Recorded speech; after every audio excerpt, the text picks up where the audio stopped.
Welcome to YOYO TV, Hyderabad studios. This is Venkat. As expected, New Zealanders, with the input of Anderson coming into the team, Henry and Bolt coming back into the playing 11, really has given a big jolt to Indian team. We saw yesterday that though Dhoni won the toss, beyond that he could not do anything. They allowed, in fact we can say very fairly that Indians allowed New Zealanders to score 240 odd runs. But for the first time we saw that a real typical New Zealanders innings from Kane Williamson, their captain, who scored a brilliant century yesterday, which really helped them to expand to 243 runs.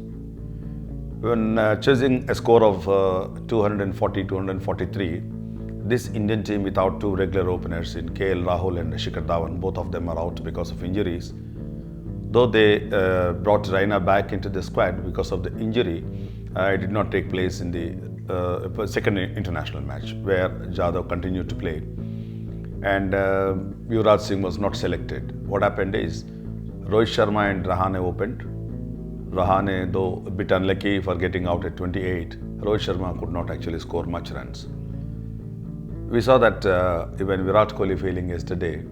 Once Virat fails while chasing in a pitch like Delhi pitch Kotla, and a spirited bowling display by New Zealanders headed by Bolt, Southee and of course Henry, they really controlled. They kept Indian players under a lot of pressure. The asking rate was around 5.5 at that about 20 overs. But the captain Dhoni, who really played a very bad innings as a captain yesterday. Yes, he scored 39 all right, but he took 65 balls to score 39 runs. When you require about 6 runs per over, I think he really slowed down the paces. That has kept additional pressure on youngsters Kedar Yadav and Hardik Pandya. They played well, but they could not, finish the game. The important thing here, what Dhoni used to do earlier days is he used to come at number 6 or 7 and he used to play till the finish. That's why called as a good finisher. But here he's coming up the order, and youngsters like Pandya or Pandya for that matter, or Kedar Yadav could not take India to the victory podium. This is where a player like Rana should come into the team because he is known as a good finisher. He's a very great fielder visa, and he can also bowl a couple of overs. Similarly, Yuvraj Singh, who actually recently scored about 164 in one of the Ranji matches, and the second innings scored another 70-75. So Yuvraj proved his worth and his form. So it's time after the next one-day international. It is good for BCCI to bring Yuvraj Singh or Rana into the playing 11 to give that solidarity in the middle. Once Virat Kohli gets out and Dhoni unable to get the runs quickly, this is what is going to happen in the remaining one days also. If openers are not firing, your bowlers are not doing a great job, though Bumrah took, 3 wickets. Amit Mishra also took 3 wickets, but he gave too many runs. He gave about 60 odd runs. This is not a good sign.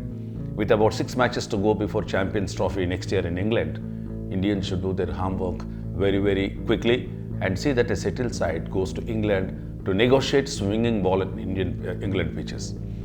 I think the selectors are not thinking in that line, especially in the one-dayers. Hopefully, they might have learned a lesson yesterday while losing to New Zealand. It's now interesting. 1 game all, 3 to go. I think Indians also will make necessary changes, adjustments in the batting order. Yesterday, like sending Akshar Patel ahead of Hardik Pandya is a wasteful experiment. They should have sent Hardik Pandya ahead of Akshar any day. These mistakes should be corrected quickly in order to be in the reckoning for a trophy title at England. Let's hope the third international will be as interesting as the second one. Hopefully, there will be 1 or 2 changes. Let us see what happens. This is Venkat signing off from YOYO TV, Hyderabad.